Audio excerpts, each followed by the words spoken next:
तो मैं सबसे पहले सलामती चाहता हूं आपकी। मसीह में आपको सलाम। एक बार फिर से, मसीह में आपको सलाम।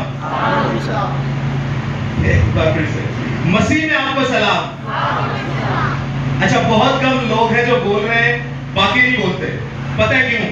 क्योंकि बाइबल मुकद्दस फरमाती है बोलो बोलो वरना पत्थर चिल्ला उठेंगे। और ये सलामती है, ये सलामती ना किसी इंसान की है, ना किसी इंसान के वसीला से है, और ना किसी इंसान को जाती है। ये जिंदा खुदा की सलामती है, और ये जिंदा खुदा ही को जाती है। और खुदा ने हमें ये शर्त बख्शा कि हम एक दूसरे की सलामती यीशु मसीहा के नाम पे लिया करें। सो मैं एक बार फिर से ट्राई करता हूं और आप लोग जवाब दीजिएगा। खुदावंद की सलामती भी आपके साथ हो और मेरे साथ भी हो। मैं एक बार फिर से कोशिश करता हूं। खुदावंद यीशु मसीह के जिंदा जलाली पावन कर बेहद रहीम और जलील मुझे बड़े मीठे नाम में आप सबको सलाम। आपको भी सलाम। हालेलुया। खुदावंद यीशु मसीहा का, खुदा रूह कुदूस का और यहोवा पाक के लोग खुदा बाप का शुक्र अदा करता हूं कि एक बार फिर से मुझे आपके सामने खड़ा किया ताकि मैं खुदा का पाक शुक्र आपके सामने पेश कर सकूं। एक बार फिर से मुझे खड़ा किया ताकि खुदा का वो कलाम जो तपता हुआ कलाम है, खुदा का वो कलाम जो आकाश शोला है, खुदा का वो कलाम जो सोने चांदी के सिक्कों से भी ज्यादा कीमती है, खुदा का वो कलाम जो बंद बंद कूदे कूदे में छोड़कर गुजर जाता है। मैं खुदा का शुक्र अदा करता हूं कि फिर से खुदा ने मुझे आपके सामने खड़ा किया कि खुदा की वो बहुधारी तलवार जो चलती है और शैतान को चीर के रख देती है आपके सामने पेश कर सकूं। तो मैं चाहता हूं खुदा बाप के लिए, यीशु मसीह के लिए, खुदा रूह कुदूस के लिए, खुदा की बादशाहियत के लिए, खुदा के फजल के लिए और तेरी खुदा बाइबल मुकद्दस के लिए एक बार जोर से तालियां। हालेलुया। दोस्तों, ये है जिंदा कलीसिया। हमेशा खुदावंद के कलाम को समझा करें। याद रखिए, ना सुनने का, ना खाने का, ना गाने का और ना पीने का कहत पड़ेगा तो खुदा के कलाम का कहत पड़ेगा। तब हम सुनने के लिए तैयार होंगे लेकिन हमें सुनाने वाला कोई ना होगा। तब हम पढ़ने के लिए तैयार होंगे लेकिन हमारे पास कुछ भी ना होगा।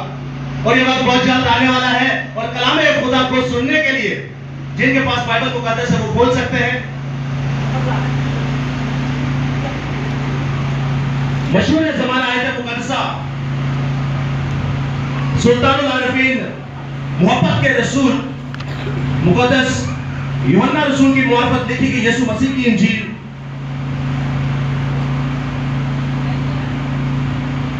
उसका पहला बाब और उसकी पहली से दूसरी आयत। दोस्तों, गौर से सुनिएगा इस इस्तेमाल में क्या मरहूम है। इब्तिदा में कलाम था और कलाम खुदा के साथ था और कलाम ही खुदा था। यही इब्तिदा में खुदा के साथ था। हालेलुया।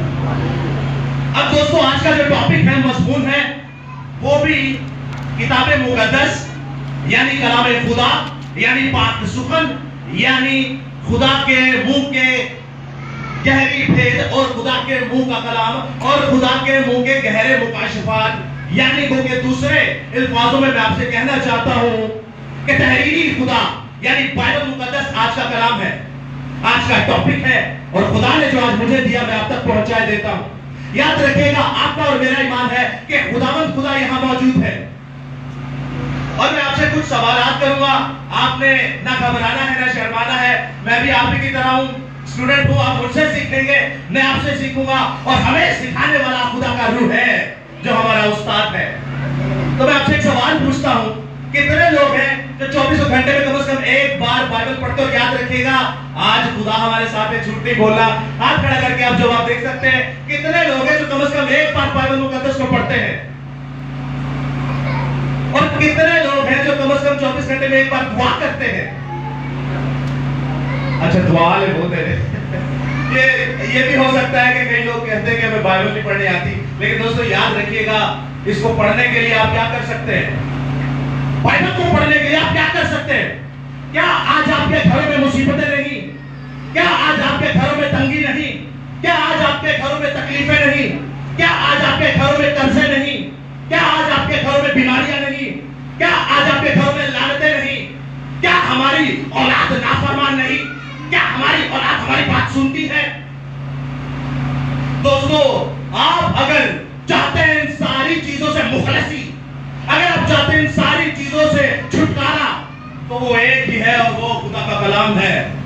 खुदा का कलाम जब आप पढ़ेंगे तो आपको एक चीज का पता चलेगा, आपको आने वाले वक्तों का पता चलेगा, आपको हाल का पता चलेगा, आपको अहवाल का पता चलेगा, आपको मुस्तकबिल का पता चलेगा और आप हर एक चीज से फाइट करने के लिए तैयार होंगे। इस कलाम को अपने अंदर ले लीजिए, इस कलाम को दिन रात सीने से लगाइए, इसे पढ़िए। माँ बाप बहन भाई ये सब जिस्मानी है, लेकिन रूहानी और अब्दी वो खुदा का कलाम है। जो खुदा का कलाम नहीं पढ़ता, याद रखिएगा दोस्तों, ऐसी गुमराही के अंदर है कि जब वो बाप के पास जाएगा और बाप से कहेगा खुदावंद मैंने तेरे नाम से चर्चिस में गया, मैंने तेरे नाम से इबादत की, मैंने तेरे नाम से ये काम किए, मैंने तेरे नाम से वो काम किए, लेकिन खुदा कहेगा मेरी नजर से दूर हो जा क्योंकि मैं तुझे नहीं जानता, तूने मेरे बाप की मर्जी को पूरा नहीं किया। अब इस कलाम के बारे में आपको मैं बताता चलूं, अंबिया मुरसलीन को जब आप देखते हैं पैदाइश से मुकाशफा तक ये कलाम उनके अंदर था। अब जो मैं आपको बयान करने जा रहा हूं, आपने सोचना है कि वो भी खुदा के लोग थे, हम भी खुदा के लोग हैं, उनमें क्या फर्क है और हम में क्या फर्क है। आपने अपना तायुन करना है, अपना मेजरमेंट करना है कि अगर वो ऐसा था और मैं ऐसा नहीं, तो फिर हम दोनों में से कोई एक खुदा का बंदा है और एक झूठा है। अब कलाम का होना बड़ा जरूरी है। याद रखिएगा दोस्तों, ये कलाम हमारे हाथों में ऐसे नहीं आया, ये खून की नदियों पर बहकर आया है। ये सयाफा इसीलिए नहीं, ये अफसुर्दा इसीलिए नहीं, ये दुख में दिया हुआ कलाम है। हमारी माओ ने, हमारी बहनों ने अपनी औलादों को गवाया इस कलाम को देने के लिए। हमारी माओ ने हमारी बहनों ने अपने 2-2 साल के बच्चे मरवा दिए इस कलाम को हमारे तक पहुंचाने के लिए। हमारी माओ ने, हमारी बहनों ने अपनी इज्जतों का ख्याल न किया इस कलाम को हमारे तक पहुंचाने के लिए। और हमारे बाप दादा ने, हमारे बाप ने, हमारे भाइयों ने अपने पेटों को चीरकर इस तहरीकों को अपने अंदर रखा ताकि महफूज करके आने वाली नस्लों को दिया जाए। एक वक्त था ये कलाम जिसके पास होता था उसे भी जला दिया जाता था और कलाम को भी जला दिया जाता था। ये कलाम आज हमारे घरों में पड़ा है और उस पर मट्टी चढ़ी हुई है। लेकिन दोस्तों याद रखिएगा, अगर आप बचना चाहते हैं, आप अपनी नस्लों को बचाना चाहते हैं, आप अपनी जिंदगी चाहते हैं और याहवे पाक एलोहिम खुदा बाप यीशु मसीह को देखना चाहते हैं, तो आपके अंदर ये कलाम होना बड़ा जरूरी है। क्योंकि इसी के बारे में लिखा है कि इब्तिदा में कलाम था, कलाम खुदा के साथ था और कलाम ही खुदा है, क्योंकि तहरीरी खुदा पैगंबर मुकद्दस और शख्सी खुदा, शख्सी कलाम यीशु मसीह। लेकिन आज हमारे पास अगर आप देखते हैं यीशु मसीह को देखना, यीशु मसीह को देखना चाहते हैं, आप याहवे पाक एलोहिम खुदा बाप को देखना चाहते हैं, रूहुल कुद्दुस को देखना चाहते हैं, तो आप इस कलाम की नजर से देख सकते हैं। वैसे दुनिया में कोई जगह नहीं, कोई ऐसा आला नहीं जिससे आप इन सब को देख सकें। अब आप तवज्जो फरमाइएगा कि आपकी लाइफ कैसी है और खुदा के लोगों की लाइफ कैसी थी। आप यीशु मसीह पर ईमान रखने वाले खुदा के बड़े सूरमा हैं, लेकिन जिंदगियों का तायुन कीजिएगा, ईमान को आगे रखिएगा और उनकी मुसीबत को आगे रखिएगा कि वो ईमान के साथ मुसीबत में करते खाते इस कलाम के साथ होने पर। आप सभी जानते हैं पैदाइश की किताब में जब 6 बार पढ़ते तो वहां पे हनूक नबी का जिक्र आता है। हनूक नबी खुदा का ऐसा सूरमा, खुदा ने उससे ऐसी मोहब्बत रखी, उसे अपना कलाम बख्शा और हनूक नबी ने खुदा के उस कलाम को अपने अंदर लिया और खुदा के अपने उस कलाम को जब अंदर लिया, खुदा के साथ वो चलता रहा, खुदा के साथ चलता रहा। 1 साल नहीं, 2 साल नहीं, 10 साल नहीं, 20 साल नहीं, 100 साल नहीं, 200 साल नहीं, 300 साल नहीं, बल्कि पूरे 365 साल तक 365 ही दिन होते हैं साल में और 365 साल तक वो खुदा के साथ चलता रहा, क्योंकि उसके अंदर खुदा का कलाम था। उसने खुदा के कलाम को अंदर लिया, खुदा के कलाम पर चला और खुदा ने उसको क्या दिया? खुदा ने कहा देख पैदाइश के अंदर, छठे पाक के अंदर मैं तुझे ऐसी बरकत दूंगा, ऐसी फजीलत दूंगा, ऐसी कुदरत दूंगा, ऐसी नेमत दूंगा जो किसी को न दी। मैं तुझे जमीन पे से उठा लूंगा, तू मेरा पसंदीदा है, तुझे मौत न देख पाएगी। मेरा बेटा आएगा वो भी मरेगा, मूसा आएगा वो भी मरेगा, इब्राहिम आएगा वो भी मरेगा, इसहाक आएगा वो भी मरेगा, इस्राएल आएगा वो भी मरेगा, सब अंबिया मुरसलीन मरेंगे, लेकिन मैं तुझे पैदाइश के अंदर जिंदा उठा लूंगा। और तेरे लिए मसला जो होगी कि हनूक मेरा पसंदीदा था, क्योंकि उसने दिल में रखा ये खुदा का कलाम और खुदा ने उसे जिंदा उठा लिया, उसने मौत का मजा न चखा और आज हमारा ईमान वो अर्शे मुल्ला पर बाप के तख्त पे गया है। हालेलुया। हालेलुया। दोस्तों, ये है खुदा का कलाम। जब आप अपने अंदर रखते हैं तो आपको मौत भी कुछ नहीं कह सकती। आज हम मौत से डरते हैं, लेकिन ये बंदे को देखिए, खुदा जिंदा उठा कर ले गया और इसके लिए मसल मशहूर हुई कि हनूक तो खुदा का पसंदीदा था और खुदा ने उसे उठा लिया। ये मौत इसके ऊपर गलबा न पा सकी। क्यों? क्योंकि इसके अंदर खुदा का कलाम था। अब आप अपने ऊपर गौर कीजिए कि जब हमारे अंदर कलाम नहीं तो हमारा क्या होगा। आप इब्राहिम को देखते हैं, ईमानदारों का बात। आज हमारे काफी बहन भाई हैं जो बेऔलाद होते हैं और वो बड़े बदजन हो जाते हैं। मुकद्दस इसहाक की 20 साल में औलाद हुई और बाप इब्राहिम की 100 साल में औलाद हुई। कितना बड़ा सबर है। ईमान रखा कलाम पर या नहीं? ये कलाम उसके दिल में था और जब 100 साल में नौरीना फरजंद उसे अता फरमाया, एक वादे का बेटा इकलौता अता फरमाया, तो खुदा ने कहा जो तेरी सबसे दिल से ज्यादा पसंदीदा चीजों को मेरे सामने कुर्बान कर। और देखिए बाप इब्राहिम की कलाम की मयार को देखिए, क्वालिटी को चेक कीजिए। उसने कहा मेरा तो पसंदीदा एक ही है जो मेरे जान को अजीज है और वो है इसहाक। तो खुदा ने कहा ठीक है इसको कुर्बान कर। और इस बाप इब्राहिम के अंदर खुदा का कलाम था। उसने भी कहा ठीक है मैं कुर्बानी देने से दरेक ना करूंगा। अब जब वो कुर्बानी देने के लिए गए और बाप इसहाक को देखिए, वो कहता है बाप कुर्बानी के लिए सारा सामान तो आ गया, लेकिन बर्रा कहां है? बर्रा कहां है? तो बाप इब्राहिम के अंदर खुदा का कलाम था। उसने कहा बेटा टेंशन न ले, हम जिसे मानते हैं वो यहोवा राफा है जो शिफा का मंबा, हम जिसे मानते हैं वो यहोवा निस्सी है जो कौमों का झंडा, हम जिसे मानते हैं वो यहोवा शमा है जो रहता साथ साथ, हम जिसे मानते हैं वो यहोवा शालोम है जो तसल्ली का खुदा, हम जिसे मानते हैं वो यहोवा यरी है, यरी है, यरी है जो मुहैया करता है। Hallelujah, hallelujah. दोस्तों वहां पर बाप इब्राहिम का कलाम देखिए, ऐसा खुदा का कलाम उसके अंदर था। उसने अपने बेटे को देने का दरेक ना किया। अब जब कलाम अंदर था, छुरा उठा लिया। जब छुरा उठा लिया तो उसके दिल में भी कोई दाग ना था। जब छुरा उठा लिया तो बेटा भी तो कहता होगा ओ भाई तू अपने बेटे को कुर्बान कर रहा है, लेकिन बेटे के अंदर भी खुदा का कलाम और बाप के अंदर भी खुदा का कलाम, तो कोई टेंशन ही ना थी। क्यों? क्योंकि बेटे को भी पता था और बाप को भी पता था कि अगर मैं इस बच्चे को काट दूं, अगर मैं इस बच्चे के 2 टुकड़े कर दूं, तो मैं जानता हूं मेरे बाप ने पैदाइश में सिर्फ कह दिया तो जमीन बन गई, मेरे बाप ने पैदाइश में सिर्फ कह दिया तो आसमान बन गया, मेरे बाप ने पैदाइश में सिर्फ कह दिया तो समंदर बन गए, मेरे बाप ने सिर्फ पैदाइश में कह दिया तो फरिश्ते बन गए, मेरे बाप ने सिर्फ कह दिया तो जमीन और जमीन की मामूली बन गई, मेरे बाप ने सिर्फ कह दिया तो समंदर और समंदर की मामूली बन गई, मेरे बाप ने सिर्फ कह दिया तो दरख्त बन गए, अशरात बन गए, नबातात बन गए, जानवर बन गए, कीड़े मकोड़े बन गए, परिंदे बन गए। मेरा बाप अज़ली खुदा है, वो अल्फा और ओमेगा, इब्तिदा और इंतहा, शुरू और अंजाम। मैं अगर अपने बच्चे को काट लूं तो मेरे अंदर खुदा का कलाम है, मेरा बाप इस बच्चे को फिर से जिंदा करेगा। हालेलुया। 10 का सांस आसमानों पर बजता है, ये वाला, और जब आप जमीन पर बजाते हैं तो आसमान की बादशाही जमीन पर कायम हो चुकी। जरा यीशु ने जोर से तालियां बजाइए।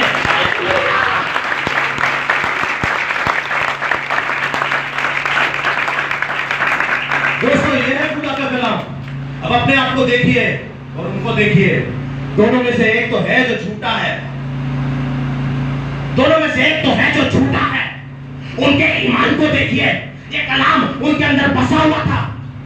आप देखते हैं नए अहदनामा के अंदर, नए अहदनामा के अंदर आप एक औरत का हवाला पढ़ते हैं 12 साल से जिसको खून जारी था। उससे पहले आप देखते हैं कि रास्ते में चलते चलते 12 साल की बच्ची को यीशु अल मसीहा जिंदा करते हैं। अब जिसका खून जारी था, आप जानते हैं ये नापाकी को सारे घर वाले छोड़ गए, सारे रिश्तेदार छोड़ गए, सारे नातेदार छोड़ गए। वो हमारी माँ जहां जाती होगी वहां पर खून, जहां रहती होगी वहां पर खून। आपको पता है लोग बाहर भी नहीं उसे जाने देते होंगे, ऐसी कमजोर हो चुकी थी। 12 साल मेडिकल कहती है कि अगर भी 4 से नीचे हो तो मरने की नौबत आ जाती है, लेकिन इन खुदा की सुरमा को देखिए, ये कैसे बची हुई थी, ये कैसे बची हुई थी। इसको पता था कि अगर मैं मर भी जाऊं तो मसला नहीं, लेकिन मेरे अंदर खुदा का कलाम है, मैंने खुदा का कलाम पढ़ा है, मैं नहीं मरूंगी, क्योंकि मैंने खुदा के कलाम में मलाकी नबी की किताबें पढ़ा है कि जो आने वाला है वो आफ्ताब सदाकत होगा, जिसकी किरणों में शिफा होगी। तो जब यीशु आ गया, दाऊद का बेटा आ गया, खुदा का बेटा आ गया, तो वो अपना रूप बदल कर जाती है और जाती है, पल्लू को नहीं छुआ, पल्लू को नहीं छुआ। आप ओरिजिनल मतन देखते हैं, यूनानी मतन देखते हैं, तो आप देखते हैं झालरें जो होती है, आपने देखा होगा यहाँ पे अक्सर हमारी बहनें दुपट्टों के ऊपर एक झालरें होती है, तसल कहते हैं उसे, टेलर हमारी बहनें जानती है, उसको देखते हैं जब आप धागे लगे होते हैं, मैं सॉरी समझा नहीं पा रहा आपको, शायद आपने देखा होगा जो अक्सर पीछे कुशन पड़े होते हैं, कुशन के कोनों पर धागे नुमा एक डिजाइन बना होता है, उस धागा आप देखते हैं प्रेयर शॉल जो यीशु मसीह ने पहनी थी, प्रेयर शॉल के नीचे भी वो धागे नुमा गठान बनी थी। बाइबल में लिखा है पल्लू को छुआ, लेकिन ओरिजिनल मतन यूनानी मतन पढ़ते हैं तो उस औरत को पता था, उसने कहा 12 साल से मुझे खून जारी है, मैं कमजोर हो चुकी, तबीबों के साथ सारा पैसा लुटा चुकी, मेरा बाप मुझे छोड़ गया, मेरी माँ मुझे छोड़ गई, मेरे सब लोग मुझे छोड़ गए, लेकिन मैंने कलाम में पढ़ा है, कलाम में लिखा है तेरी माँ तुझे छोड़ जाएगी, तेरा बाप तुझे छोड़ जाएगा, तेरे रिश्तेदार तुझे छोड़ जाएंगे, लेकिन मैं तुझसे 10 बता दूंगा, खौफ न कर, मैं मूसा के साथ था, मैं यीशु के साथ था, मैं अम्बिया मुर्सलीन के साथ था, मैं नबियों के साथ था, मैं रसूलों के साथ था। वो 12 साल की जो खून जारी था, वो कहती है मेरा खुदा मेरे साथ है, वो आफ्ताब सदाकत है, उसकी किरणों में शिफा है, और जब उसकी प्रेयर शॉल की झालर के धागे के कोने को छुआ तो मेरे यीशु ने इतना बड़ा काम किया, ना बाकी को बाकी स्थिति में बदल दिया। Hallelujah, hallelujah.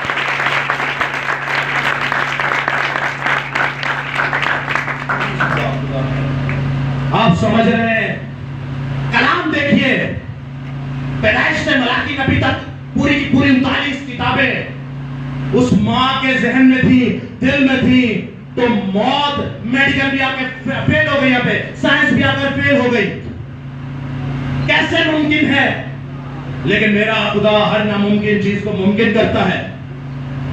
आप देखते हैं कैसे खुदा के बड़े सूरमा मुकद्दस मूसा को आपने तायुन करना है, हमारी लाइफ क्या है और उनकी लाइफ क्या है। आज हमारे पास खुदावंद यीशु मसीहा है, लेकिन दोस्तों याद रखें, क्या हम वैसा ईमान रखते हैं, क्या हम वैसी मोहब्बत रखते हैं, क्या हम वैसा कलाम अपने अंदर रखते हैं। आप मुकद्दस मूसा को देखिए, उनकी लाइफ के 3 टेन्योर हैं, 3 उनकी लाइफ के बड़े सेगमेंट्स हैं। पहला 40 साल का जो बादशाही में रहे, वो शहजादा बन के रहा, उसके बाद एक और 40 साल का जब वो बियाबान में रहे अपने ससुर यत्रू के साथ मदियान के अंदर जो आज का मदीना है, उसके बाद आप 40 साल देखते हैं कि वो चरवाहा बन के रहे, कौम बनी इस्राएल को बियाबान में लेकर चले। 40-40 80 और 80-40 टोटल 120। अब 120 साल की उनकी उम्र और 120 साल की उनकी जिंदगी, लेकिन खिदमत स्टार्ट हुई 80 साल में। खिदमत कब स्टार्ट हुई? 80 साल में। तो हमारे 80 साल के बुजुर्ग क्या करते हैं? खिदमत स्टार्ट हुई 80 साल में। खुदा के सुरमा को देखिए, वो डरता किससे था? फराउन से, क्योंकि फराउन ने कहा ये नजर आए तो उसको मार डालो। लेकिन जब खुदा उसे जलती झाड़ी में नजर आया, जब खुदा उसे जलती झाड़ी में नजर आया, जब खुदा उसे जलती झाड़ी में नजर आया, तो उसे तकवीयत मिली, कलाम उसके अंदर आ गया।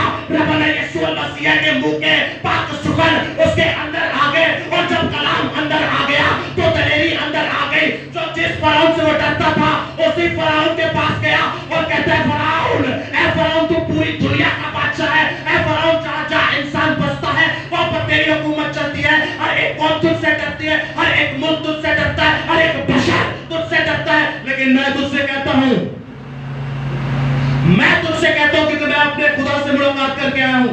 आज हमारा खुदा हमारे हाथों में है, लेकिन अफसोस की बात इस पर मट्टी चढ़ी हुई है। हमारे घरों में मखमल के कपड़े पर लपेटकर इसे रखा जाता है, तो आपको नहीं लगता खुदा आप पर और आपकी जिंदगियों पर भी मट्टी डाल देगा? लानत की शक्ल में, आफतों की शक्ल में, बीमारियों की शक्ल में, कर्जों की शक्ल में, कमजोरियों की शक्ल में। इस खुदा को अपने अंदर लीजिए। कायनात में 4200 मज़ाहिब है, कोई नहीं कहता कि खुदा मोहब्बत है और कोई नहीं कहता कि ये खुदा है। वो सब डरते हैं, वो उनका इलाह है, वो उनका माबूद है, लेकिन हमारा खुदा कहता है कि मैं तेरा बाप और तू मेरा बेटा, मैं तेरा चरवाहा और तू मेरी भेड़। अब जब फराउन के पास जाता है मूसा, उसी से डरता था, तो उसको क्या कहता है? ऐ फराउन, मैं अपने बाप से मिलकर आया हूं। ऐ फराउन, मैं खुदा के मुंह के कलाम से मिलकर आया हूं। ऐ फराउन, मेरे अंदर खुदा का कलाम है, सो मेरे लोगों को जाने दे ताकि ये जिंदा खुदा की इबादत कर सके। मेरे लोगों को जाने दे ताकि यहोवा शालोम की इबादत कर सके। मेरे लोगों को जाने दे ताकि ये यहोवा यरी की इबादत कर सके। मेरे लोगों को जाने दे ये रब्बुल आलमीन, रब्बुल अफवाज, जिंदा खुदा, हय्युल कय्यूम, कदीमुल कयाम की इबादत कर सके। मेरे लोगों को जाने दो ये रहीम व गफूर की इबादत कर सके। मेरे लोगों को जाने दे ये रहीम व करीम की इबादत कर सके। मेरे लोगों को जाने दे ताकि यहोवा पाक एलोहीम खुदा बाप यीशु अल मसीह की आने वाले वक्तों में इबादत कर सके। Hallelujah, hallelujah. दोस्तों, ये है जब खुदा का कलाम अपने लोगों में आता है। हमारा खुदा हम पर इतना मेहरबान है कि जब हमारे खुदा का कलाम हमारे अंदर आता है, हम सारे निकम्मे थे, हमारा खुदा हमें निकम्मा रहने नहीं देता। हम सारे बदनाम थे, हमारा खुदा हमें बदनाम रहने नहीं देता। मैं आखिरी मिसाल आपके सामने देता हूं। बदनाम से मुझे याद आया, सामरी औरत को आप जानते हैं। योना की इंजील जब चौथा बाब पढ़े तो सामरी औरत नहायत बदनाम, 5 तो तू कर चुकी, लेकिन जो छठा है वो भी तेरा नहीं। उसने कहा, रब्बूनी, मैं तो तुझे जानती हूं, क्या तू नबी है? मसीह ने कहा, अगर तुम मुझसे मांगती तो मैं तुझे जिंदगी का पानी देता। और उसने जिंदगी का पानी लिया, और जिंदगी का पानी ये है, जिंदगी का पानी खुदा का कलाम। याद रखिए, वो बदकार, वो बदनाम, ऐसी औरत जिसकी कोई बात नहीं सुनना चाहता, ऐसी औरत जिसको कोई देखना नहीं चाहता, ऐसी औरत जो मशहूर है जमाना बदनाम। लेकिन जब खुदा का कलाम उसके मुंह के अंदर आ गया, खुदा का कलाम उसके मुंह के अंदर आ गया, खुदा का पाक सुकन उसके दिल के अंदर आ गया, खुदा ने उसके दिल को बदला, खुदा ने उसके जिस्म को बदला, खुदा ने उसके रूह को बदला, खुदा ने उसके डीएनए को बदला, खुदा ने उसकी नस्ल को बदल दिया। और उसके कलाम करने से, रस्सी का फूंकने से पूरे का पूरा गांव यीशु मसीह के कदमों में आ गया। Hallelujah, hallelujah.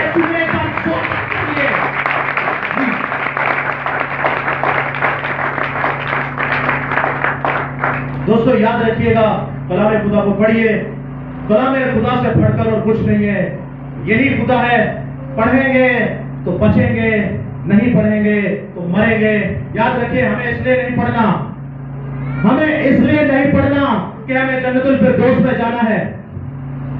जन्नतुल फिरदौस तो हमारे यीशु के चेहरे की हल्की सी तजल्ली है।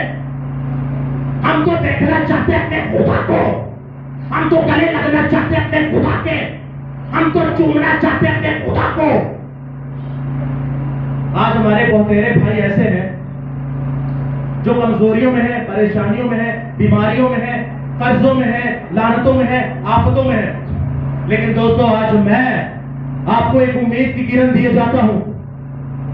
मैं आपको उम्मीद की किरण दिए जाता हूं। आप सभी परेशान हैं, क्योंकि बाइबल मुकद्दस में लिखा है, इंसान थोड़े दिनों का और गम से भरा है। लेकिन याद रखिएगा, आप जो मसीही हैं, आपके लिए, मेरे लिए खुशखबरी है। खुदावंद यीशु मसीह चाहता है कि मेरे कलाम को पढ़, बीमारी के बोझ जो मेरे कलाम को पढ़ता और उस पर अमल करता है, आपकी लानतें दूर हो जाएंगी, आपकी बीमारियां दूर हो जाएंगी, आपकी कमजोरियां शाजोरियों में बदल जाएंगी। जिंदा खुदा खुद आपकी हिफाजत करेगा। जिंदा खुदा अपने फरिश्तेगान, अपने मलाइक, अपने कुरूबीन, तराफीम, तमाम फरिश्तों को, आपकी रथों को, आपके हलावल और चंडावल लगाएगा। आप खुदा के जलाल में फटते चले जाएंगे और तमाम लानतें, तमाम नेमतें, तमाम लानतें, तमाम आफतें, तमाम बीमारियां, तमाम कमजोरियां यीशु के नाम से दूर होगी। आज मैं खुदा का बेटा होते हुए इन तमाम लानतों को जमीन पर बांधता हूं और खुदा का बेटा होते हुए आसमान के ज़कीरा का मुकद्दस से तमाम तमाम शिफाओं को, बरकतों को अपने लिए नाजिल करता हूँ। Hallelujah, hallelujah. खुदा आपके साथ हो, खुदा आपको बड़ी बरकत दे। कलाम खुदा को पढ़ें, इस पर अमल करें, यही हमेशा की जिंदगी है, इसके अलावा और कुछ नहीं। आमीन।